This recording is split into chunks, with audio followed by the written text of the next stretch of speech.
Well, hello and welcome to the Mindset Mentor. I'm Tania Kolar.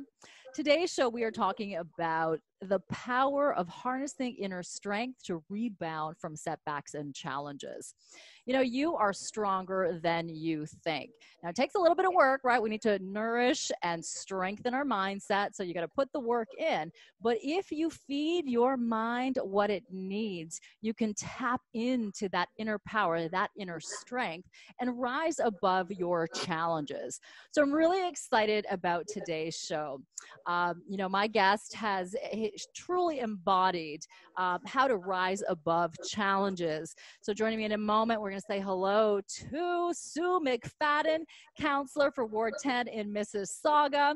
I think many of you will be really surprised to hear her story. Of course, as a councillor, she's a leader. Big responsibilities, big job, right? Being a voice and being an advocate for so many people, but also having to take care of herself and her personal life and battling illness. So she went through several surgeries, painful surgeries, and had to battle that while putting on that brave face. So I really feel that so many of you can identify with Sue's story, and you will learn so much about the mindset and, what you can do to really tap into that inner strength and that inner power, because you do have it. And what I believe is that there's three key factors, and that is to decide, commit, and act. So the first thing is to decide that you want to really start to work on your mindset, to have that positivity going forward, right? It does take that decision. And once you make that decision, that's, I think, the hardest part sometimes, right? But then it just becomes so much easier. And then to have the commitment that you can and deserve to be your best self. And of course, the third component is to take action. And my guest has certainly embodied all three of those, taking a massive action to not only rise above her challenges, but to certainly thrive personally and within the community for her constituents. So I want to say hello and welcome to the fabulous Sue McFadden. It is so good to see you, my friend. Thank you, Tanya. What a pleasure. What a pleasure to be on your show. Thank you very much for inviting me. Oh, it's my pleasure to have you here.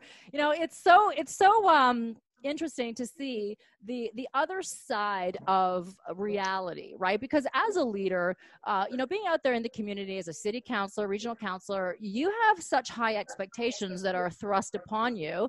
And I think that your constituents really think that you have all the answers, right? And if only. And in a time, especially like this that we're experiencing, where there really are no answers, or those answers are constantly changing, I want to delve into your world and understand, what you're going through, and really the humanity, because I think the humanity gets lost in it all, because we think, oh, she's Superwoman, she can get this done, it's easy for her. But is it really easy for you to do what you do, and then also dealing with your own personal challenges? I mean, I do what I love, and I love what I do. That is my motto. You can't do this unless you enjoy the work. And yes, it's hard, but I think I learned my time management and personal skills from being a mom. And learning how to cope with 7 children at one time, 3 of them in, rep hockey and kids out all the time, and my husband on shift work with the fire department. You had to learn how to manage your home. It's like having the bricks for a house has to be stable before you can expand outside of your own home. And they taught me a lot.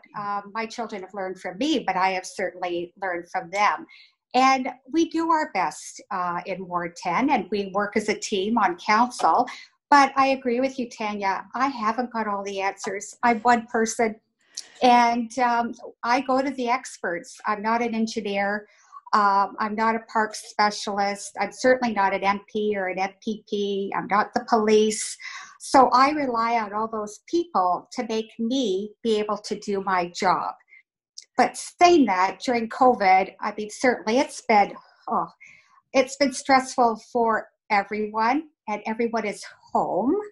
So people are noticing things a little more, and there's a frustration level. and they're looking for answers. And a lot of people are stressed out because of money. Their kids are home with them. They're trying to be teachers at this time. They've got their husband home, Yeah. or me too. Yeah, and or it's their hard if wife. you're not used to that, right? If that's not a Exactly. pattern that you've had, it's like a whole huge adjustment. Sure, it's the routine is broken. So I do understand that, and it's hard for me. I'm working from home. This is a change for me to be working every day from home, but I don't want to take the chance right now going into the office, and we have the option of doing that, and my staff are working from home as well. And actually, for the taxpayer, I think it's more beneficial because they work harder. They're not commuting. They're less stressed. The job is getting done faster, and people are more in tune because they're on their iPads or their computers all the time because that's what they're doing. They're not getting interrupted at the office. So I think it's working well for the taxpayer. Yeah, that's interesting because that's really looking at, a negative situation and turning it into a positive, right? And finding what works. And I think that's really key to, facing any sort of challenge or unexpected challenge, right? As we are in this whole pandemic situation where we do have to start to mine the good, try to find what's working, what are the benefits. So working from home, because it can be a mindset shift indeed. Right? If you're used to having people and structure and office, and then now you're home, maybe by yourself, maybe with a family and people and kids and dogs and everything today, that's a distraction. And some people don't really know how to handle that because they love to talk to people. And now if they're in a situation where they feel more isolated, or again, there's maybe too much conversation now, it's really finding, what the balance works. Yeah. Well, I think it's important to get up every morning and do your hair, put a little bit of makeup on, get dressed, maybe not for the waist down, like as far as, you could wear your yoga pants and wear a nice top during, during Zoom or WebEx. But I think it's important to keep up some of your regular routine, whether it's just calling a friend and saying hi. I think some relationships have actually grown through COVID that you appreciate who you have in your life and what's important. Like I've never spent such good quality time with my husband as I have during COVID. We actually sit in our backyard and enjoy a glass of wine together. And we couldn't go out at all for like a few months. So it was nice. And the only thing is it got very expensive for him because I was noticing things in the house that had to get done. So I got new bathrooms out of COVID. So yes. See, always good. Yeah. But I've spent so much time at home that you go, I don't really like those bathrooms. And so we ended up getting our bathrooms redone, and it was a project. So you got to get out of the monotony and make little projects for your family to do, and keep the family unit working. Yeah, I think that's great advice because really, your family really is community. So it's an extension of, so it's really important to just, again, to find that balance, but to keep yourself focused, to keep yourself, not necessarily busy if you don't want to be busy. I'm not saying you have to do all these things. No. Yeah, but you know what I found too, though, which was very refreshing to me is going out on walks and seeing families out together on walks, and people were actually bikes. You can't even get a bike at the store. People are actually embracing the time that they have at home and making a negative into a positive, like we were saying, and having family time. And that was so beautiful to see that the paths were full and the parks were full and people were actually spending time with the people they love.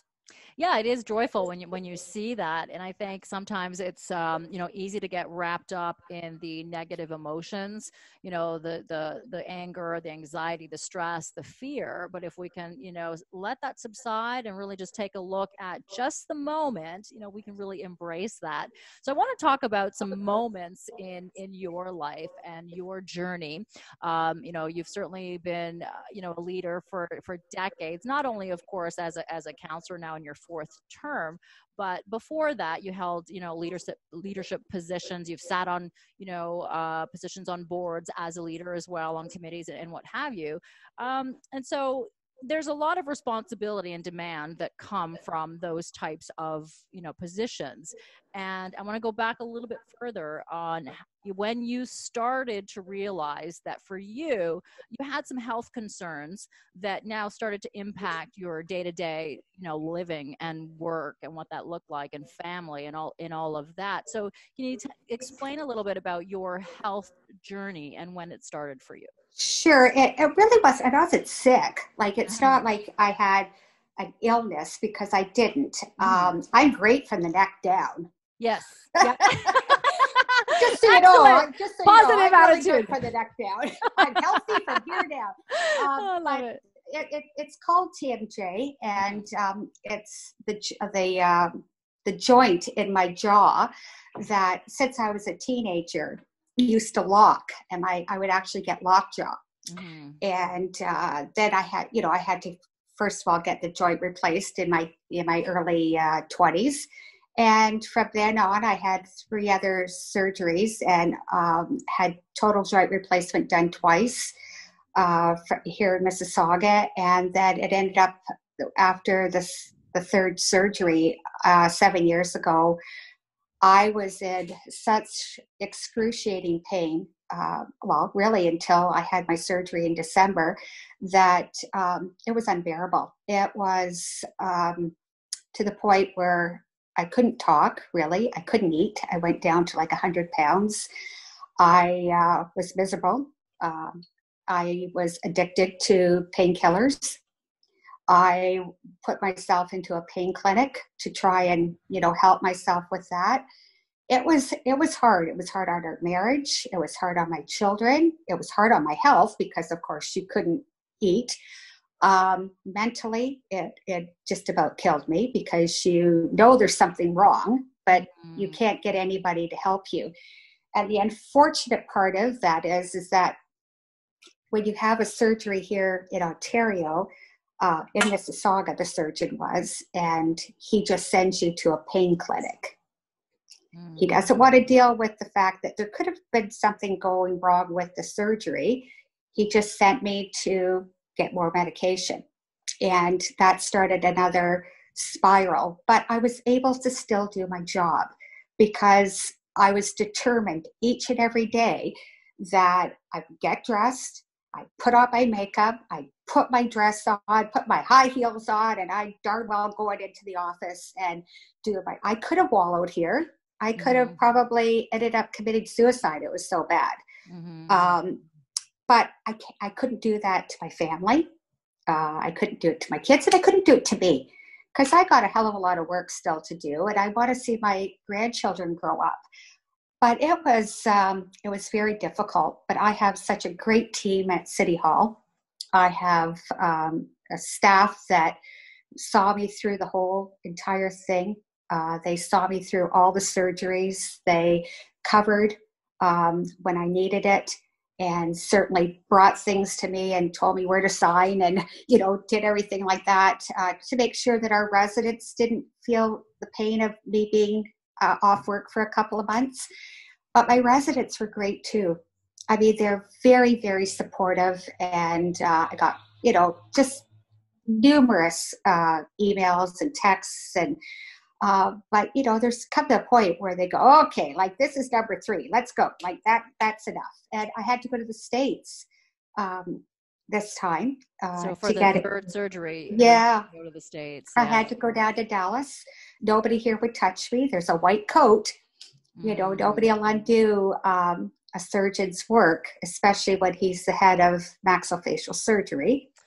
That's kind of disheartening, to hear that, but that is a reality, right? There's often that situation, and but to have to be forced now to go to another country, that's a real problem, I would say. It is, Tanya, because if I wasn't able to take a mortgage on my house, like, let's say it was just Joe Blow that didn't have a home or didn't have any money, and not saying that we had money, but we had equity, right? That you could take that out and pay in US dollars.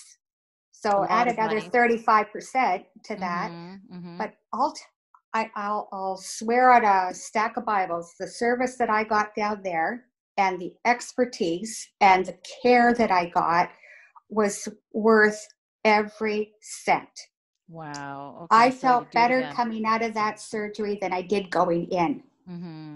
Well, you can't put a price on good health, and so when you finally start to alleviate the excruciating pain that you had for so long, and I can imagine that the pain is not entirely gone, but if it's subsided significantly. Well, he only guaranteed me 50%, and I was willing to roll the dice. So, I mean, if you're only going to get 50% better and you're willing to pay that kind of money, you know how bad it was. Is it 100%? No, but I'd say it's 70. I still have absolutely no feeling in my face. I still have the braces on, and that probably till the end of the year. And because he had to actually move my whole face forward, widen my throat. It was very, but he's the best in the world, this guy. So I told him at least he could have done was give me a neck lift. Well, whoa. You're in there. Like, could just like you're cutting here. Could you just not have tucked up? But nah, he said, I'm not a plastic surgeon. What's a little tuck up here? And that's what I love about you, Sue, is that you always maintain your great sense of humor, no matter what. Well, you know what? I'm human. Like, I mean, you said earlier, everybody thinks because you're a counselor that you don't feel pain and you don't have personal issues at home and you don't have a dog and you don't have. I've had people on the street go, you actually go grocery shopping? Like, I've seen them in the grocery store and I go, yeah, I eat. I have a family that eats. I walk my dog and they go, oh, it's you. I went, yeah, I live in the community. Like, I do all the things you do. I cry, I have a glass of wine just like you, so I think sometimes they have to realize that we don't walk on water. And, when people are mean, which sometimes they can be very mean, but they're frustrated. It offends me, and I take it personally because I don't treat people like that, and I know that for them it's a big issue, and I treat each issue like as if it was my issue and I was calling the counselor. But you'd really be surprised about some of the stuff that I get. I was waiting for you. I had one, and it said, I want you to make sure there's no poo on the pathway. I can't do that. So now you have, okay, so you're the dog police. I'm the dog police. Yes. Well, because I went into the garbage and found out who was dumping the garbage a couple of weeks ago, and because it was bothering me so much that someone kept dumping in our park. So I went right into the garbage and found out who it was and took it to their house. Wow. Okay. I love this because so that is why they have given you the or the reputation is in the community is that you are a woman of integrity. So you definitely put your residents top of line, top of mind, and you advocate for them, and you go and you help and you try to solve the issues. Obviously there's not always an answer to some of the problems, but you go leaps and bounds to try to figure it out. So I would just love to know what was the response when you delivered the garbage back to their house. I'll tell you. I knocked on the door, and of course I had staff with me because I wanted to make sure that they didn't say I said anything. Okay. And it ended up that she was a renter in the basement, and it was all of her prescription bottles I found. Oh, wow. And she told me that it was the owner, like her landlord, that made her take it to the park. So I sent him a nice little nasty letter. Yeah. Saying, you have a box at the end of your street, the end of your driveway once a week that you can put your garbage in. So, wow. Yeah. So good for you. Some sleuthing you have to. Yeah. Like I would be offended. If that were somebody on my street doing that, or if that was, but I also tell the truth. And I think some people can't really accept that I say, no, we can't do that. Or, sorry, I'm not going to go out and pick that up. I don't know whose dog is pooing on the pathway, and I can't have staff standing there to watch the dogs. I mean, if dog owners aren't, gonna be, what do you call it, conscientious and responsible, then what are we gonna do? But I love that you certainly try when you can. And of course, there's some unrealistic expectations. And we're going to talk a little bit more about that when we come back. We are going to take a short break here on the Mindset Mentor here on Sauga 960 AM. Stay tuned. We'll be back for more with Sue McFadden, Councillor for Ward 10 in Mississauga. Stay with us. Well, hello and welcome back to the Mindset Mentor. I'm your host, Tania Kolar, and today we are talking about the power of harnessing your inner strength to rebound from setbacks and challenges. Now, we all certainly go through challenges and setbacks in life, and if we really approach it in a positive way, and if we, bring in the mindset, we can certainly make that transition a lot easier, right? Because we can really put a lot of stress on ourselves, and that just creates more of a problem. We get stuck in this cycle. So today we're going to continue the conversation with the fabulous Sue McFadden. It is such a pleasure to have you here on the show, and I just want this is fun.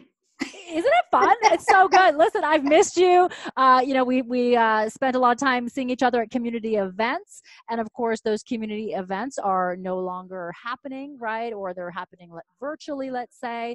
So it's been, a little bit of a challenge, I would say, for many people, right, to feel that isolation. So that's why it's so good to have conversations like this, get together with friends, and just to catch up, so to speak. And also to say hello to everybody out there as well, and your residents, and let them know what's going on with you and what you're doing and working at home for them behind the scenes. And I think that's really where some of the stress comes from, Sue, where the residents think that in general, that counselors don't work hard enough, they don't work at all. And this is what I love, not that what I love, but I think it's funny, is that so many people that I've actually heard say, oh, well, I pay their salaries, they're not working hard enough, they work for me. So can you talk a little bit about that and what that feels like, and is that true? Oh, sure. Yeah. No. Actually, I do work for them. Mm-hmm. I mean, if truth be told, I do work for them. They elect me every 4 years. They give me my job evaluation every 4 years and say, yes, we want her for another 4 years. And I'm very proud of the fact that I got 91% of the vote in the last election. Congratulations. The most votes of anyone in Mississauga. Wow. But we work at that every single day. A mentor of mine, when I first got on the school board, said, you treat every day like it's an election day. Every day you're on an election mode, which is true, because that interaction with somebody might be what they remember when it comes time for them to vote. And you're always being scrutinized every day. It's not just around election. And I am not perfect by any stretch of the imagination, but I try. And I try my best. I learn something new every day. And I'm always, intrigued by the fact that I don't know everything, because it's interesting. It keeps me going. There's not 2 days that are the same for me. And being an A-type personality, I could get bored very easily, and I need that stimulation to keep going. And I think that with me communicating with my residents through my e-newsletter, through Facebook, they have become my extended family. They know all about my grandkids. I mean, I'll have them go, oh, hi, how's Willow, when I'm walking on the street, or she's so beautiful, or God, the twins are getting so big. But I love that, because the residents went through that with me when the twins were born at 24 weeks, and they were like a pound each. Wow. And they went through that whole thing with me. And I think that's what bonds you as a community. I brought up my kids here. My husband served here on the fire department. So there are our neighbors and our friends and my kids' friends and their parents. And so it's more than just the job this is my community and Mm-hmm. my friends. So, no, and as far as I'm getting paid too much, I would like a raise, please. Uh, Yeah. not just me, I'm not complaining because certainly we are paid for what we do. But if truth be told, we only get the cost of living every year, which is about a percentage. With the city of Mississauga, I think it's 1.2. So for those people who think that, we go to the trough and get, 5% or whatever a year, we don't do that. Mm-hmm. It's taxpayers' money. Would we like to have more money? Everybody would, but you don't look a gift horse in the mouth. I have a job, Mm-hmm. and it's a job that I love, and it's a job that I enjoy each and every day. So I'm thankful for that, and I'm thankful for the fact that they keep reelecting me to do it. Yeah, I think that's, really says a lot about you and the work that you have been doing to now in your fourth term, and then to have gotten 91% vote in, I think is phenomenal. So continue to do the amazing and phenomenal work that you are doing. Thank I you. think that your your um, your journey through having the surgeries and knowing what that was like and not getting the care that you wanted to have here, having to go and spend a lot of money. Do you think that that really factors into now how you can relate better to your residents and really have an understanding? Because I think Oh, we have a definitely. different understanding, right? Mm-hmm. Well, it's amazing when you're faced with death, Mm. and when you're faced with not being in control of yourself, like with the pain and with the dependency to stop the pain, and then you hear of how easily some people take that curve down, and mental illness comes into play, homelessness, divorce, Mm-hmm. abuse. Women having to go to shelters. I'm very fortunate, and I count my lucky stars every day that never it could have been very easy to do that, and Mm-hmm. I'm the first one to admit that. And I see that out in the community with some women that don't have those supports around them, or men. I mean, but I'll just speak about women that Mm-hmm. have to care for their children, but they're suffering in other ways. And domestic abuse is on the rise during COVID, and they don't have the supports like the school system and social workers and all that available to them right now. So it is something that I am more empathetic to now that I have done it myself. I used to think chronic pain was, oh yeah, they just want to be on disability, or they want pain meds, or they're just looking for attention. I would never in a million years say that again, Yeah. because it's out of your control. It's just completely out of your control. There's nothing you could do. But see, in our job, I can't let anybody know that. I could never just say, hey, you know what? I'm really hurting. You can't, because then it shows you're vulnerable and they think you're weak. Mm-hmm. So through that whole 7 years, I had to pretend and put on the lipstick and smile and be nice and do all the things that I'm supposed to do to not show that I'm suffering inside. Mm-hmm. It's like the tears of a clown. Yeah. You have to put on the face. Like Princess Diana, she was suffering with mental illness and always having to be in the public eye. And the social media is terrible. I don't want to say paparazzi, but there's always people taking your picture and asking you for comments. And it could be that one time where you're not feeling well and you tell someone where to go. Yeah. And that would be the headline.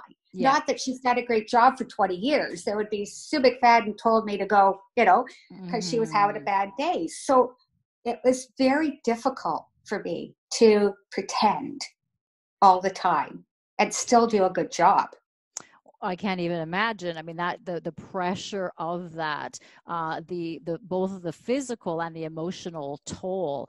So let's talk a little bit more about how you were able to do that and what kind of self-care did you give, because I understand, of course, in your position, not wanting to show people what was really going on inside, but I think there has to be a fine line between denial, and you certainly weren't in denial because your family and everyone knew and you had that tribe and your support group.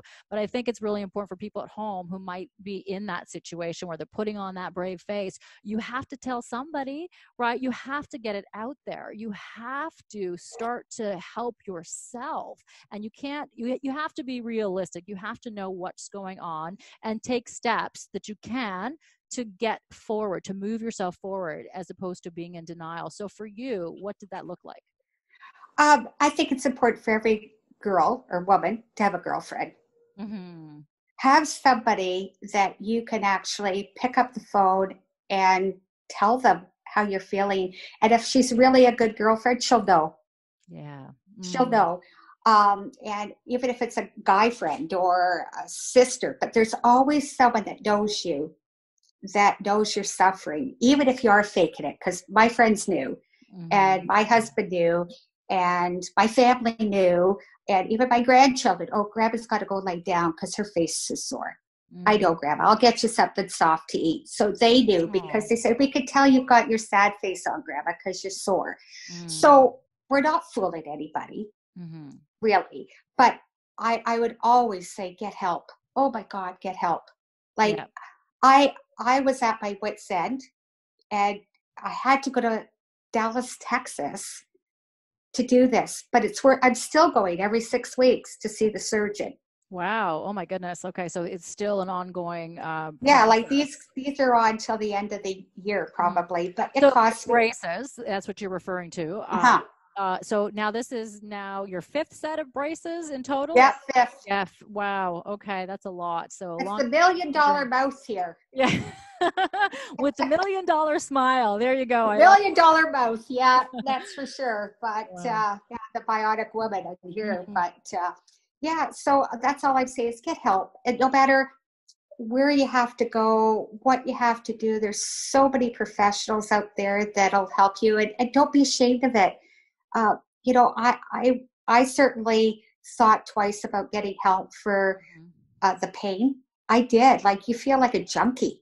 Like, oh my God, she's taking all these. Well, what choice do I have? My doctor's giving them to me to help me, but you do feel like you're an addict, or you're lower than everybody else because you're going into this clinic, and everybody that's sitting around, you know, you look at them, you go, but I'm not like that. I'm not like that. But you are. Yeah. Just at a different level. Yeah. And anybody can be in that position, and it can really head in a downward spiral quickly, and the decline in health, of course, and you know, the addiction to pain medication, because who wants to live with pain every day? It is exhausting. It's emotionally draining. It's physically draining. It changes your mood, and you know, it's so difficult. I mean, you know, you do things, I'm sure, that are not something that you would choose to do or to behave like, but you can't help it because you don't feel good. You feel awful. There's no tolerance. I mean, who can put up with pain every day for years? It's awful. It's like torture, really. Oh, it was torture. It really was. And I feel like I've been reborn having that surgery. But another thing I want to emphasize is be honest. Like you know, I have no problem telling people that now that I had such agonizing pain, you know, and they always say, oh, but you always look good. You're always so put together, Sue. Well, yeah, but in here, I'm not. Yeah. And that's the part that people don't see behind the what's really inside of a person, you know. Like depression is the same thing. You could not tell that some people are depressed, and meanwhile, you know, they're probably on the verge of suicide. I think that's why it's so important to just check in with friends, with family, neighbors, you know, colleagues, just to check in and see how somebody's doing, and really ask them, how are you really doing? Because, you know, I think society, we're trained to put on that brave face and, you know, put on a smile, feeling terrible, but smile through it anyway. And it's oftentimes the people who look like they're the happiest that need the most help and need the most support, because they don't know how to reach out, because it's not in their you know, their vocabulary, to so to speak, right? To say, please help me. Please, I need help. Not very many people, they just can't do it, especially people in public office or in something like yourself, where you're known in the community and you have a certain, people have a certain expectation of you or of me or of whoever is in that job. And they think, oh, what do you mean? Like, she can't be suffering with that. Like, she's a politician. Well, you know what? As long as we're human, we're gonna feel just like everybody else. And that's just human nature. Yes. And I think when we all understand that, the world is a much better place, right? When we can start to see ourselves in other people, right? Which I think is so important. I think is why I think some of this whole COVID pandemic is happening, for us to reset, to regroup, to take a look at what I agree with you. And I'm so glad you're doing these, because I think the more we talk about just opening up and being honest with one another, and women have to join forces rather than try to alienate. They have to really be each other's friend and build them up when they're doing well and help them when they're not doing well, instead of being competitive. There's always going to be someone prettier. There's always going to be someone skinnier, or has Smarter. a nicer house, or more money, or or whatever. There's always going to be that person.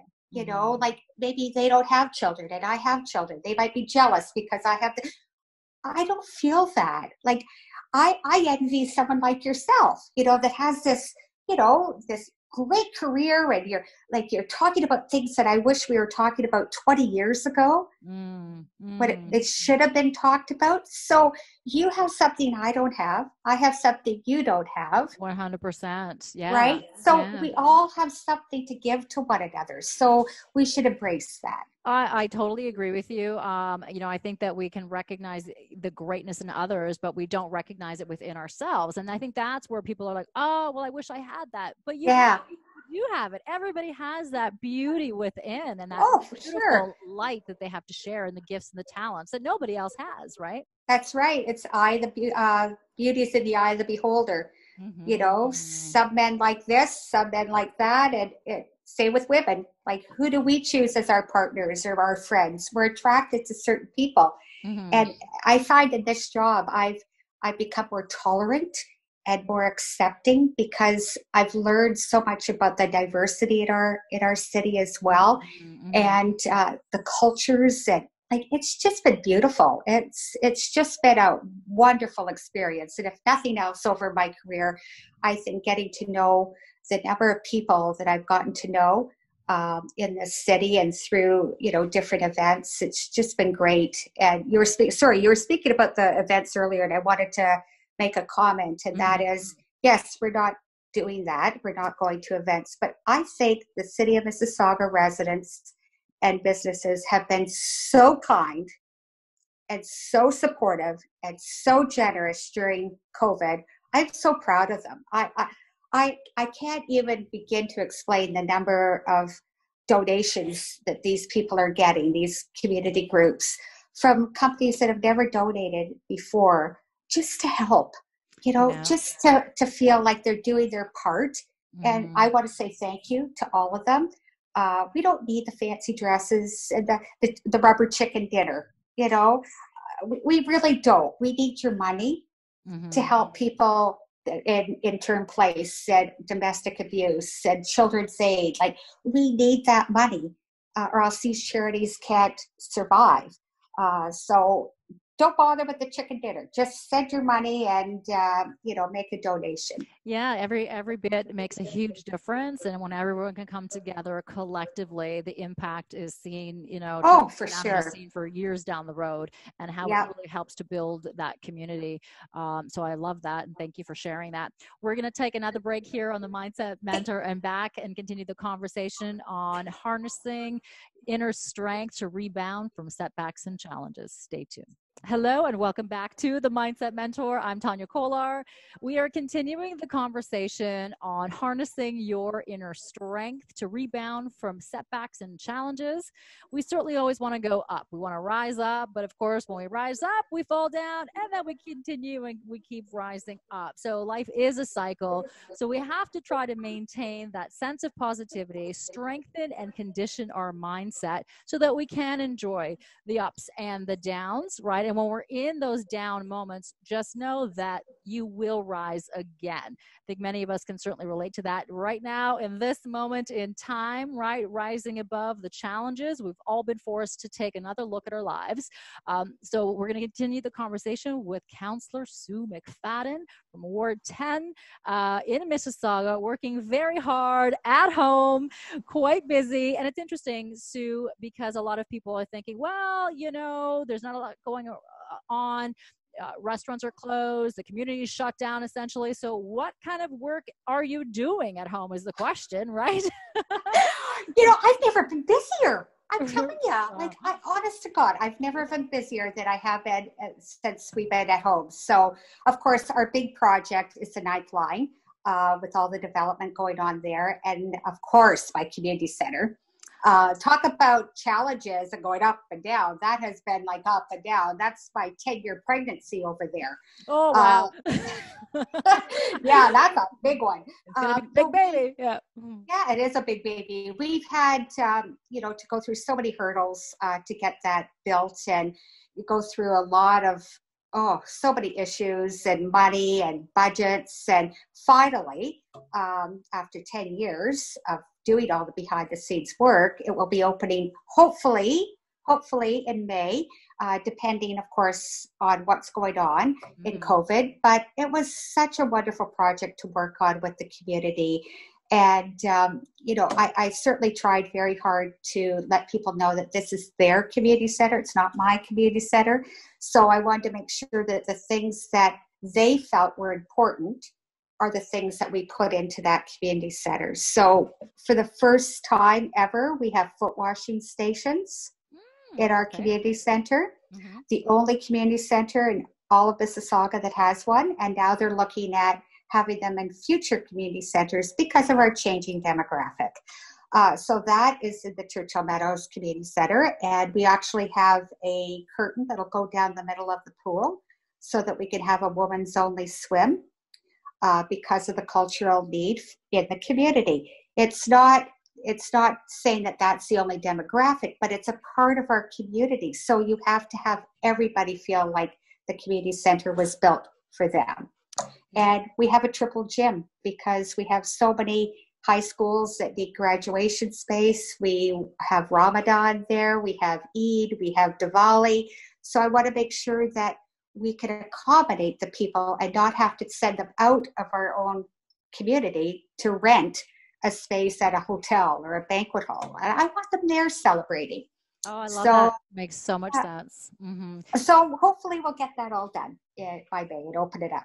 Wonderful. Something to look forward to. And that's awesome because I think when you actually take that amount of time to really do the analysis of the demographic, what's needed, what the wants are, then that is worth it. When it all comes to fruition, they're going to utilize the services, and that's really the end goal. You can build the most beautiful looking community center, and if nobody uses the facilities, then that's not going to be cost effective. So I think that's a really key to look at the whole end goal. Plus, I want to make sure the kids have a place to go. Like, we have a lot of children. I've got the most density as far as residents because I have absolutely no businesses in my community. I have a couple of plazas. Right. And the kids are bored and they get into trouble. They hang out. So if I can get them over to the community center, which I decided I'm going to put the bus loop right in there, so that the kids can safely get into the community center. There's basketball. There's everything that they can possibly want in that community center. At least I know they're safe. At least I know that they're not causing any issue. They're kids. I mean, kids are going to cause issues out in the community if they're bored. And that's usually why things like that happen. So this is also for them. It's for our youth and our seniors, and I'm really looking forward to it. It's something that, well, I'm sure I'll bawl my eyes out when we open that up because it will. It'll just, I cut that ribbon, it'll be like the end of the world to me. I already feel your passion and energy. Yeah, I'm going to cry. I love it. That's so good. If we can all harness that kind of passion in everything that we do, I think it just makes life such a beautiful thing. And so, I think it's so important to remember, to make the decision, right? To commit and to act and do what you love. And certainly you've embodied all of that, even in just building the community center. And Well, you got to remember though, Tanya, is that when you go to work every day, you spend more time at work than you do at home, usually.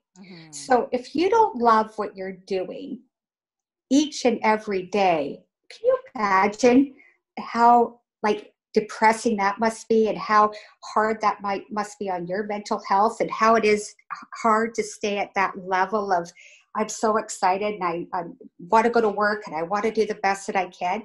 Because when you come home, you've got 3 hours with your family versus 8 or 9 hours at work. So there has to be that balance in life. And when the job is gone, which they do, who's there? It's your family. And if you don't have that base, then, that's very sad. So it says that has to be a job too, is working on what's at home. And that's why I think everybody should get involved in your seminars that you're starting to put out, and really learn how to embrace this and how to overcome things, because you're always a learning mode. You're never too old to relearn. And I'm a lifelong learner, and I learn every day. And I used to tell my kids, if you don't learn something new every day, your day was wasted. And now I'm of the mindset of, if I were to die today, what did I do to make an impact on this world? And did I finish what I set out to do today? And, my last conversation might be with you, let's say. And I want you to remember that, she talked about this, and because that's what people remember. They always remember the last time they spoke to you or had an interaction with you. So make it good. Make it so that people go, oh yeah, that was wonderful. And that's what I would leave people with, is that you don't get a second chance. Today I'll be gone when we wake up on Saturday morning, right? Every moment is a new moment, right? The other one just passed away, right? So it is really important. So very well said. Put your heart into it. I absolutely love that. And unfortunately, we are out of time. Oh, so I know, right? So I want to get started. Yeah, I really want to thank you for being on the show today and being real with us and opening your heart and your life and your journey and your struggles, and not putting on that brave face today and saying everything is perfect, right? We really went into your world to see the struggle, to see the challenges of having gone through multiple surgeries, experiencing excruciating pain, still showing up for work, still putting yourself out there and putting your heart into it. And I really want, again, to say thank you so much for You're welcome. Such a pleasure. Thank you, Tanya. Bye, everybody. All right, everyone. So that's a wrap for today. And I just want to remind you to decide, commit, and act, and to remember that the source, that one day your pain will be the source of your strength. So you can get through the setbacks and the challenges. So just remember to stay positive and work your mindset. Thanks for tuning in, everyone. We'll see you next Saturday at 11 a.m.